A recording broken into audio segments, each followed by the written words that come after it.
Batman versus Bane. You were already a superhero. You have to now rebuild yourself to fight an even bigger challenge. How do you scale those businesses without creating massive expense? Bill Winters, who is currently Group CEO. Of Stanchart. Uber was just kind of scaling around the world. Tens of millions of customers at a single shot. 100 million users. You cannot expect them to be operating like a 9 to 5. Current Standard Chartered Bank platform was not suitable. This is pre-COVID, pre-everything moving to cloud, embedded finance not living up to its promise. Why wouldn't we commercialize, spin it out, put it into a separate company, rewire the DNA of banking? Yeah. Not just a bank or the bank. As Audax, you got like a reality check off. And we knew that the biggest challenge was going to be sales cycle. But the average sales cycle of a significantly important piece of banking technology is approximately 600 days. It was slow moving, man. It was like 2 steps forward, 1 step back. A very hard journey for any B2B fintech. It is paradoxical. But your clients are so slow moving, and for a good reason. That's a good question.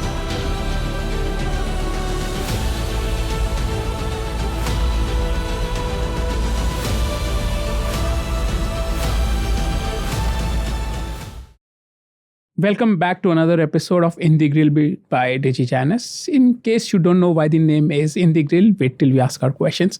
Very special episode. We are coming back after an unexpected break. And our guest today, Kelvin Tan, CEO of Audax, has already been on the show. He was our second ever guest. And that was a very difficult episode to shoot. He's a very, very good orator, very concise with his thoughts. So I'm hoping I will be able to get through this with less amount of pain. So Kelvin, why don't you introduce yourself? And I am then going to come back and introduce the format again. Thanks, Lash. I'm very happy to be here. Very happy to be back. For those who don't know me, my name is Kelvin. I am the CEO of Audax, which is a technological platform for banks that have spun out of Standard Chartered about 2 years ago. We basically allow for banks to do multiple business models, such as banking as a service, transformation of their platforms, as well as creating a speedboat for any digital banking capabilities. And I absolutely love Kelvin's story. And we are going to capture that story today, Kelvin. So what we are going to do is, your story has 4 parts to it. Actually, 3 parts, one which we are going to create now. One is your own journey from being in Standard Chartered to becoming an intrapreneur to an entrepreneur. Then, going out with SC Nexus, which was your BaaS. And now you're retransforming yourself, and you're now going ahead and going to do even bigger play in digital transformation. I saw this story and I called this the Batman versus Bane. You were already a superhero. You have to now rebuild yourself to fight an even bigger challenge. So what we'll do is, guys, we'll split this out in 4 parts. Part 1 is...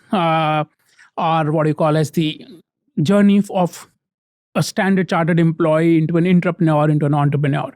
Part 2, we'll talk to you about BaaS. There's a lot that has happened. And part 3, we are going to talk to you about what you're doing more, digital transformation. And part 4 is, we have had a break, so we have thought about a lot of different things. So we have come up with this new round called Fire in the Grill. And you will know why, So let's get started with part 1. So this part is all about your journey in Standard Chartered. Talk to us about how did you get the idea while you were in Standard Chartered, like this banking as a service. This was many, many years back, right? Nobody had really heard it. Talk to us about how did you get this idea first? Yeah, it's quite simple. So this was way back in 2017, right? Banking as a service, embedded finance, none of these terms really existed in official fintech lexicon. Yeah. What really happened was I was an employee in Standard Chartered Bank. I was helping run parts of the payments business at group level. And the exam question that occurred to me at that point is, Standard Chartered is a global bank with significant network in APAC and the Middle East. However, the retail and SME business tends to be concentrated in very specific hubs, right? Like Singapore, Hong Kong, Dubai. Yep. Despite the fact that the network had over 30 different countries. Now, how then, at that point in time, and this was a precursor to the real question that we are trying to solve as an industry, is how do you truly accelerate the return on equity on the balance sheets at scale of those businesses without incurring the traditional cost of setting up those businesses at scale. So what happens if you, in the 1980s and the 1990s, when you want to set up a new retail or business banking business in the market, you would set up hundreds of branches, much like India, right? In the 1980s, basically. You'll set up hundreds of branches, you'll hire tens of thousands of feet on street salespeople who will go around trying to sell you credit cards, loans, mortgages, and so on and so forth. But that is a significantly CapEx and OpEx heavy business model. The payoff is significantly long, right? Yep. Which makes sense if you actually create a massive market share and therefore, have the appetite for that kind of, and patience for that kind of payoff. So back to the exam question, how do you scale those businesses without creating a massive expense to do it? Now, and at that point, and Bill, if you ever speak to Bill, will tell you a very different story about how I accosted him, as he tells everybody around every time we have a joint dinner with someone else. Yeah. But the reality, and I stand by this, is I had a meeting with Bill Winters, who is currently Group CEO. Of Stanchart, and we were supposed to talk about something. Yep. I had no idea what to talk about. I knew this was an exam question in terms of what I, as an employee, was grappling with. And I thought, why wouldn't we enable the bank's license and balance sheet to be endemic within somebody else's lifestyle platform? And then you could quite easily plug in multiple lifestyle platforms, right? And this was 2017, right? So Grab was just starting out. Uber was just kind of scaling around the world. People started using e-commerce a lot more. I mean, this was not that long ago, but it feels like a lifetime ago. Yeah. So if you are able to make yourself embedded and endemic in these ecosystems, which people use on a day-to-day basis, and opening an account, taking a loan is a single click. The ability to ingest data from these platforms and form customer servicing or credit underwriting capabilities, or even onboarding, right? What stops you then from onboarding, servicing, and creating balance sheet for tens of millions of customers at a single shot? With very, very low cost of acquisition and very, very low cost of servicing, right? A fraction of what it used to be. So that essentially born the idea of maybe Standard Chartered should white label its entire platform, backend, and plug itself into multiple ecosystems around the world, given that one unique feature that the bank has as a network is the fact that there are 32 banking, or 36, I can't remember the exact number, licenses around the world. And that creates acquisition scale, servicing scale, balance sheet scale, return on equity, because costs go down, revenue stays pretty much standard, and therefore return on equity goes up automatically, right? That pretty much was, in a nutshell, how it all started. I basically sat Bill down, showed him 5 slides that I put together the night before. He said, interesting idea. Long story short, it went to a whole universe of people. And eventually there was a yes to trying to engaging and building a business model. A fantastic story. And, you're very right. In this age, customer acquisition cannot be about setting up 10,000 branches. We are seeing various trends. There are banks which are setting up more branches, and then there are banks which are saying, let's go and embed into these different workflows, etc. Now, one question, and feel free not to answer if you don't remember. Do you remember the 5 slides? Because there are so many entrepreneurs, so many banking people who are, looking at this. And do you remember the 5 slides you presented to Bill? Kind of. I'm a very simple guy. My slides are black and white. I usually don't have colors. So what were the 5 slides about? I think the first slide was the problem of scale. The second slide was how do we solve that problem. The third slide was the rise of ecosystems. The fourth slide was customer acquisition and servicing and downside. And the fifth slide was becoming the world's largest hidden retail bank. So guys, if you are a person in banking and want to become an entrepreneur, here are the 5 slides you need to go to Bill Winters or the CEO of your entity and present this. So fantastic story. Great start. Bill says yes. Now, what is day one of this idea? Now, everybody has said yes. What happens on day one? How do you get started? Oh, so on day one, basically everyone has said yes. There was a question around where do we house this? How do we make this work? Alex Manson, as you know, who is CEO of SC Ventures, and Judy Shu, who is currently CEO of the retail bank, were both supportive. And they decided to house me in SC Ventures to begin with as an innovative idea. It was just me and the desk, right? And I had to give up my day job for this, effectively, fairly. And the first thing I started doing was to figure out a list of two concurrent streams of work. One is engaging early a list of potential partners across the world of how to bring the idea, pitch it, and see if there's traction. And the second one was to do a review of the technological platform of the bank or whether or not it was fit for purpose for a business model like this. Yeah. Yeah. So that's basically what consumed me for the first, I think, 3 to 6 months. Right. Now, you are in this journey. You're sitting in, you have left the day job. You're sitting there, right? Now you're doing the technology review. Walk us through your thought process when you have looked at the Standard Chartered, I'm assuming it is Standard Chartered platform, right? What was working? What was not working? What happened during that time? No, so the reality of the situation is if you wanted to build an embedded banking business, and at that point, the early embedders were the likes of WeBank and Kakao, right? Two of the earliest, as well as two of the fastest profitable digital banks in the world. Yep.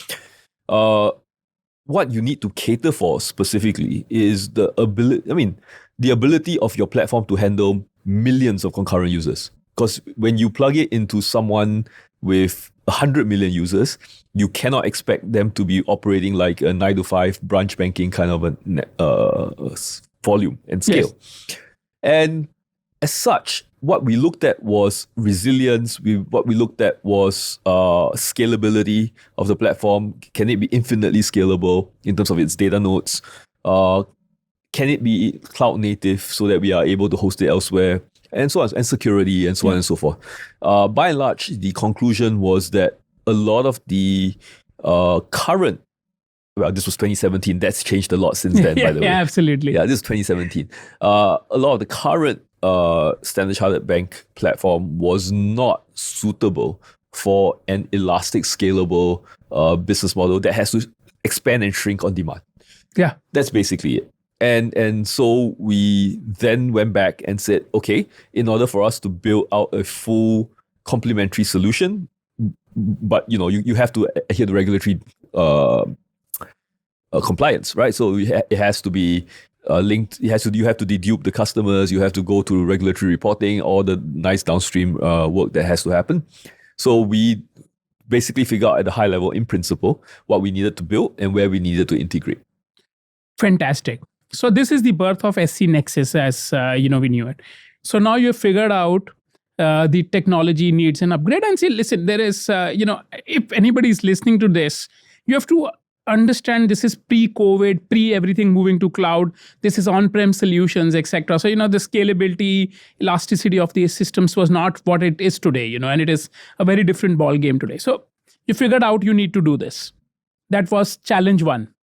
Walk us through a couple of other challenges that you were thinking through and solving whilst in the early days of SC Nexus. I mean, a major challenge was obviously talent, right? Because, the reality is I am not technical, right? While I'm able to do a quick evaluation and go through things in principle and work through most things from a first principle standpoint, I am not technical. I am not able to write code or code my way out of a paper bag for any reason. So I had to find the right team to help me with that, right? Which is why I invited a friend, Sachin, who joined us as a product head, and Matthias, whom we hired about 6 or 8 months later, to come in as CTO and to create the platform and to think through what next. How do we put this into how do we build this, and then how do we put it into production long term? And then I run the commercial piece of bringing on the partners and getting them excited and bought into the idea. Yeah, and so this is fantastic. So now we are going with you on this journey. You have figured out the technology, you have figured out the people. Now, when you are saying partners, I'm assuming these are platforms where you will embed, right? Is that what you're That's correct. To? That's right. correct. So you are referring to Bukalapak and, Sociala? So we spoke to a ton of people, right? Again, 2017, some people were less ahead of their time. Yes. and therefore it was a difficult sell. Yeah, and we actually looked at quite a few countries, mostly developing markets, because clearly, if you want to do something at scale, it's best to do it in a developing market, whereby you can also help with the whole financial inclusion agenda. Indonesia and Vietnam, Thailand were very attractive from that perspective.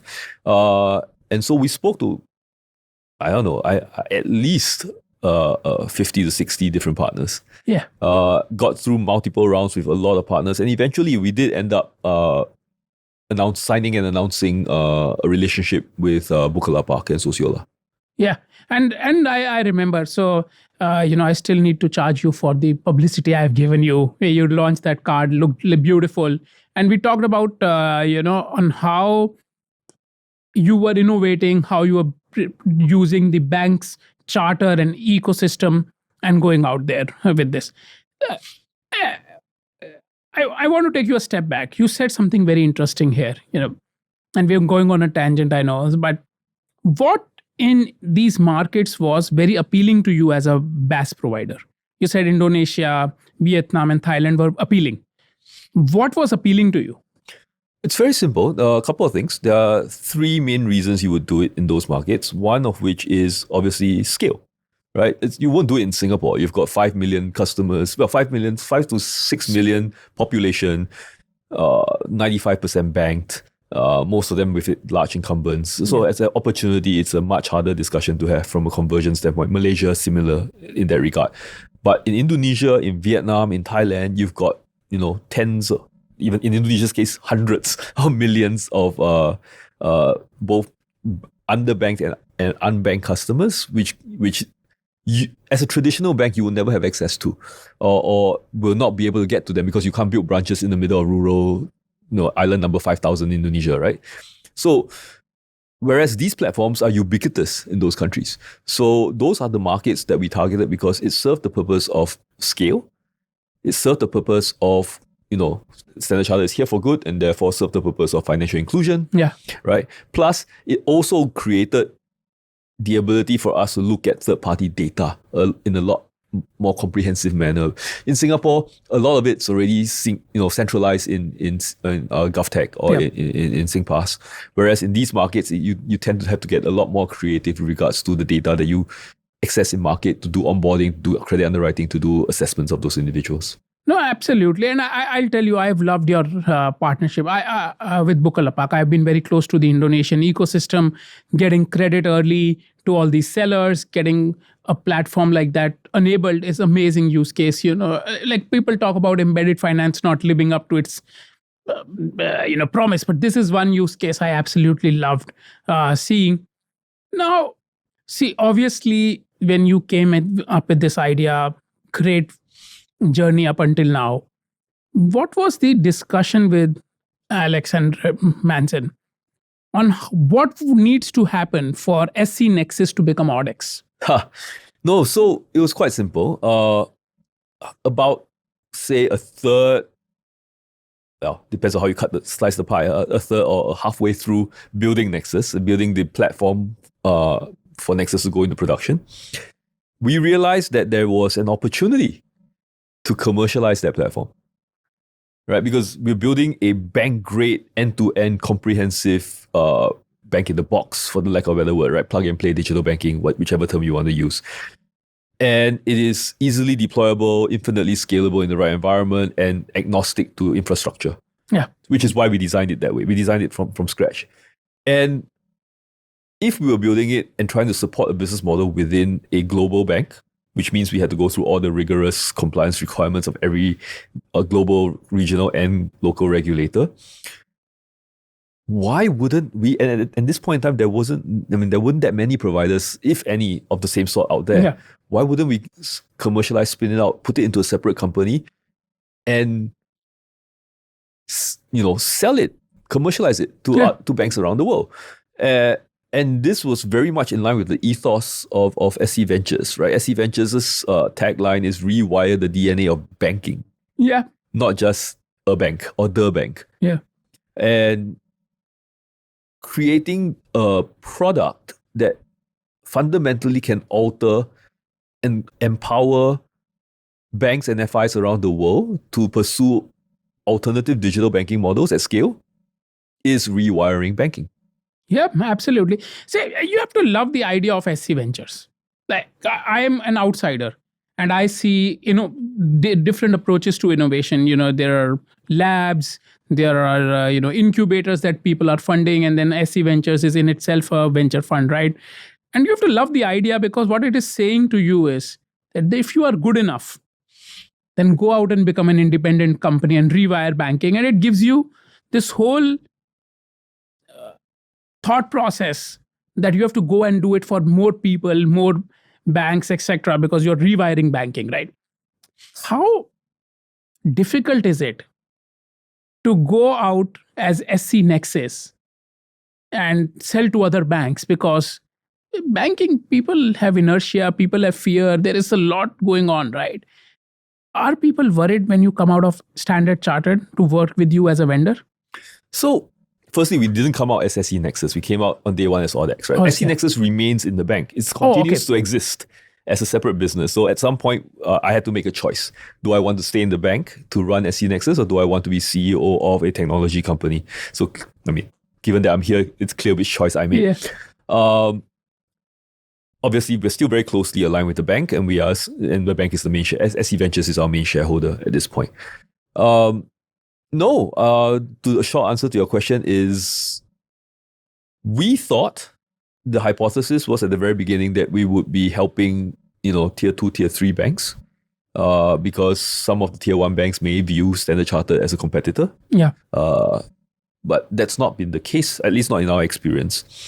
The fact that we've delivered it for Standard Chartered, and the fact that our shareholder is a systemically important global bank. Yeah. Let's be clear, US dollar clearing, big business, right? Gives comfort to our potential customers that we know what we are doing. Yeah. And how to get it done. I can talk about the 2 customers that we've announced publicly. We've got about 6 customers that are currently undergoing implementation and delivery. But the 2 customers we can talk about publicly are Maybank Islamic, which is in no universe a tier 2 or tier 3 bank. It is a tier 1. It is a tier 1 bank. Yeah. And Riyadh Bank in Saudi. Right. So part of the reason they were keen to work with us was, 1, obviously we did it with SC Nexus and therefore proven.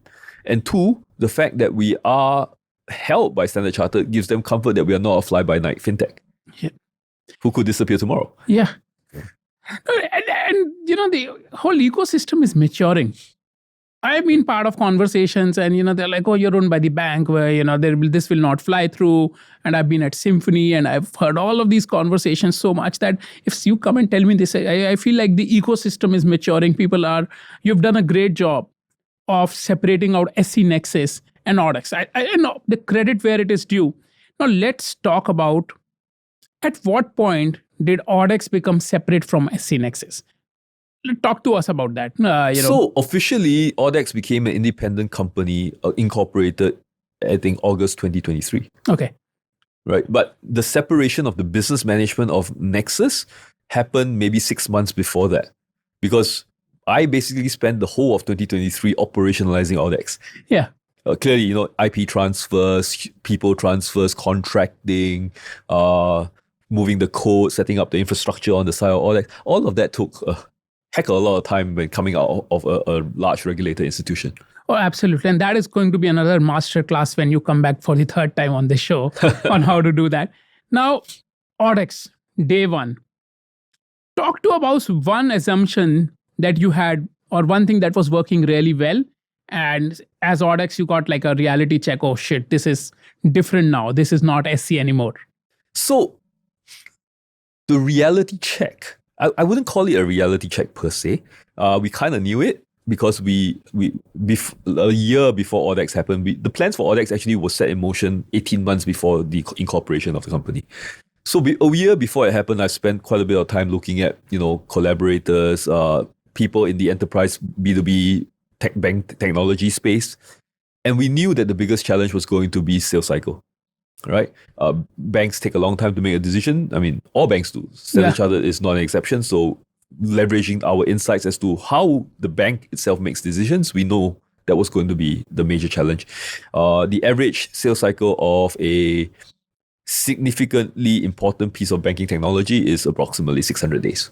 Yeah, absolutely. Yeah. So we knew that was going to be the biggest challenge, and we hope to leverage two things. One, obviously, like I said, the coming out of a bank gave us significant credibility, and it was further enhanced because when we speak to clients and they come to us and say, "Here's my list of 500 requirements from a security standpoint," and I'm not kidding. When I say 500, they're truly worth 500. I believe you. I see that all the time. And then we can say, "Hey, here's our response to your 500 questions because we've done it. It actually happened when we did it within the bank. Here we go." So that helps. That's one. Absolutely. And two, we are also partnered with global partners that truly help us get into the door of many conversations. We've announced our partnership with Simpulse.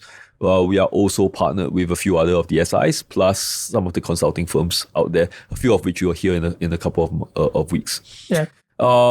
So for that, we knew that was going to be the main challenge. We didn't foresee how much of a challenge that was going to be. It was slow moving, man. It was like 2 steps forward, 1 step back for the longest time. Even when, the clients were like, "Yes, we want to go with you." After they said yes, you imagine that it would be fast. No, then there was another couple of months of run around and documentation and alignment.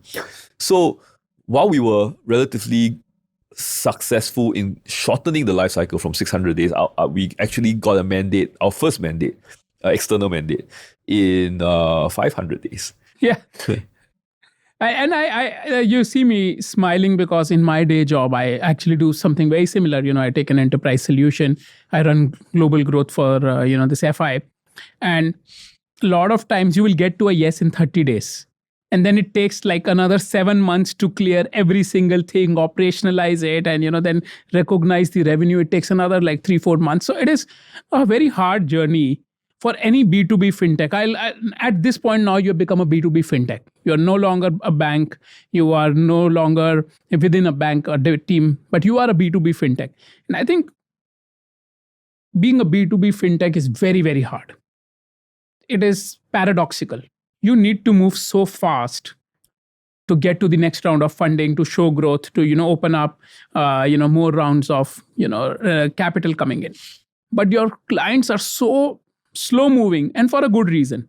They don't want to blow up what's already in there. So it is so hard to be a what you call as a B2B fintech. But you've done some amazing setup for it, by having all those 500 questionnaires ready, etc. and stuff. And if there is any B2B fintech that is listening to this, and I'm sure there are a lot, do this as step one. Take all the requirements, go and find somebody in banking who can give you all these requirements, address them from day one. It generates so much confidence. It will expedite your journey so much, like, from 900 days to 500. That is an amazing, you should do a master class on it as well. We are going to call you back again and again and do all these master classes. So this is fantastic. You have now built up to Audax. However, you started as banking as a service. And you're doing a lot more than that. And I call this the Batman versus Bane phase of Audax. Why did you feel the need to get into digital transformation? No, it's not that. Not the need for it. So we needed a brand new digital banking stack to support the banking as a service business in Standard Chartered. Now, everyone talks about transformation, BaaS, open finance, a digital bank, standalone digital bank. All of those are use cases. The back end of all the use cases are one and the same. Yep. Right? They all need a front end or a front end platform. They all need an app. They need UI for their internal staff, tech ops. They need identity and access management. They need security. They need a CRM platform. They need an end-to-end data platform for analysis, real-time reporting, transaction processing. They need a payment hub. They need, this is a standard banking stack, right? Some 30 components, 35 components on the back of that. So because we've built it for one use case, doesn't mean we can't serve all other use cases. Yeah.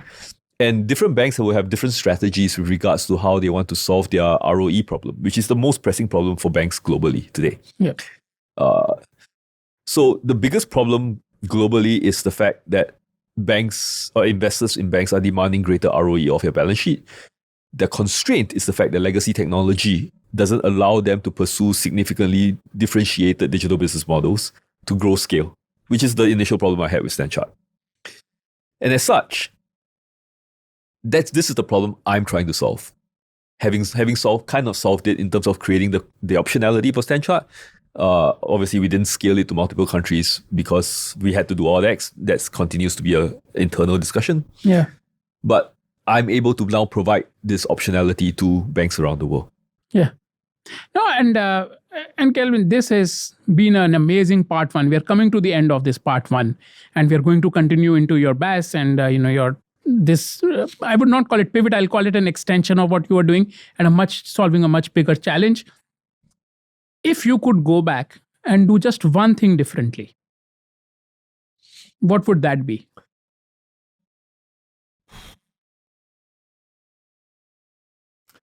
That's a good question, honestly.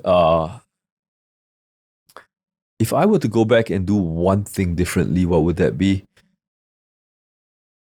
Maybe I would have gone to market earlier for Audax, even before the spin-off. But that being said, that comes with different kinds of complications. Yeah. So I'm not sure if that's a really feasible thing to do. I mean, if you're not out, who's going to actually believe that you're going to come out, right? And buy from you and spend time with you. So at this point, nothing significant I would change. At this point, nothing significant I would change. Okay, and great 30 minutes of this discussion. And, we are going to continue into part 2 and part 3. So, and there is a part 4 also. Sorry about forgetting that. So don't go anywhere. Come back and check on part 2, which releases alongside this. Thank you for this.